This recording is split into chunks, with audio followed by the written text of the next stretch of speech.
A common question I get right now, especially, is are the current rates of appreciation sustainable? This is a great question. Home prices have been going up now for several years, and a lot of people are continue to wait. Hey, I'm going to sit on the sidelines. I'm expecting a crash, right? It's going to be like '07 again, and things are going to fall, and so people are sitting on the sidelines thinking, hey, these aren't sustainable. We're going to see some things fall here.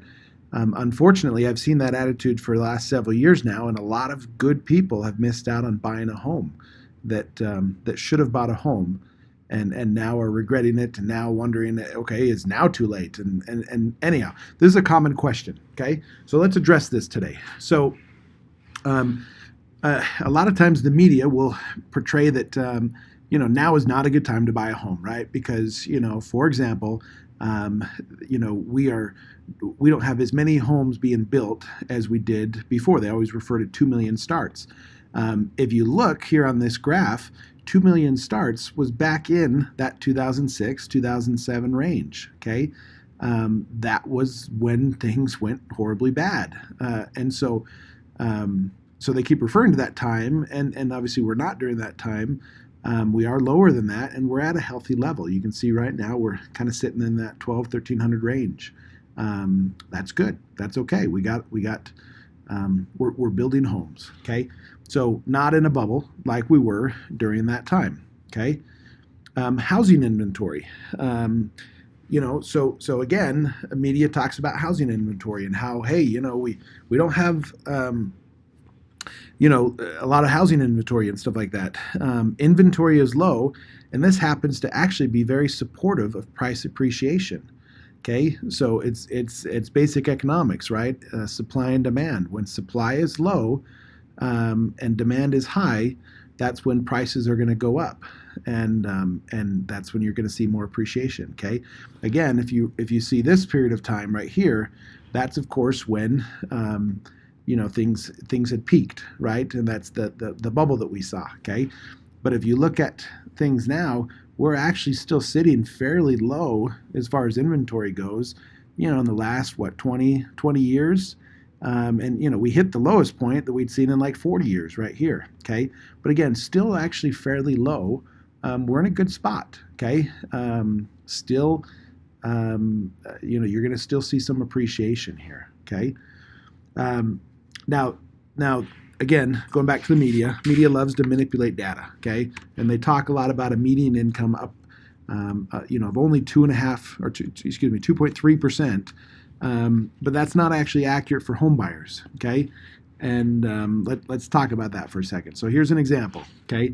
So you got a basketball team, and of 12 players, average player.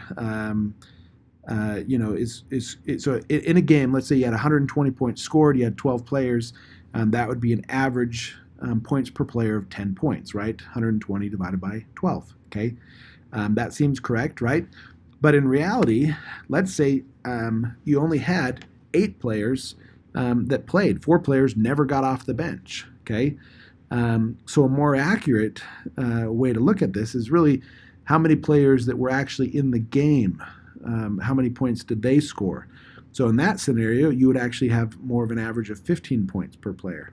So that's kind of the same thing with this median income. Sure, median income only went up by 2.3%, but that's not accurate for home buyers. Okay, home buyers typically are going to have higher annual incomes, and it's also increasing by a higher amount. Okay, but okay. So first of all, there's that manipulated data, okay? But let's assume even that's correct, okay? Let's go on to something else here. What the problem is, we're comparing really the home payment, not the home price, okay? Home price to income is wrong. It's just one part of the puzzle, okay? The real comparison needs to be made between income and your home payment, okay? Because affordability is based on how much you have to put down, based on the interest rate, based on the home payment.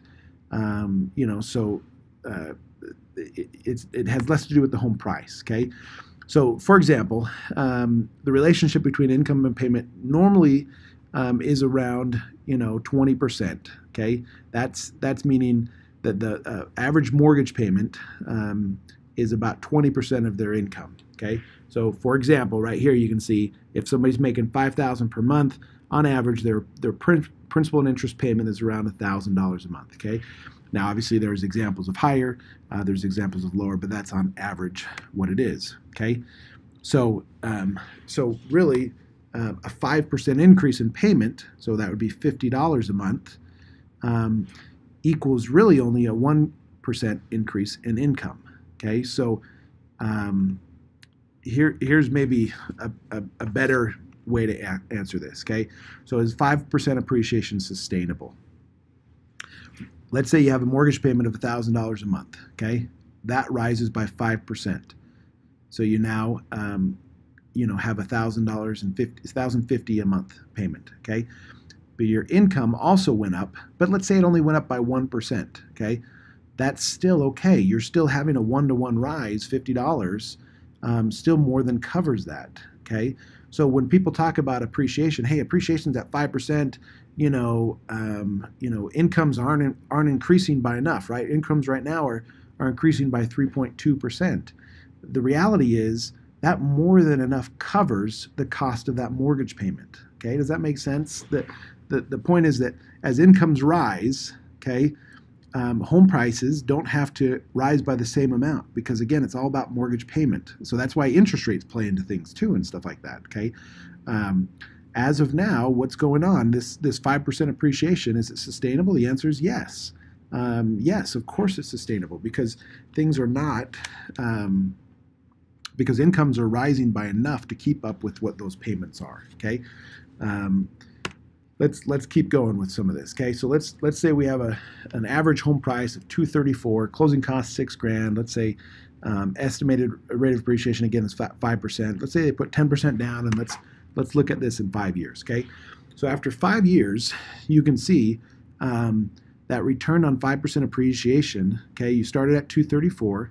Okay, every year you're going up quite a bit. In fact, in 5 years, you're up to close to $300,000. Okay.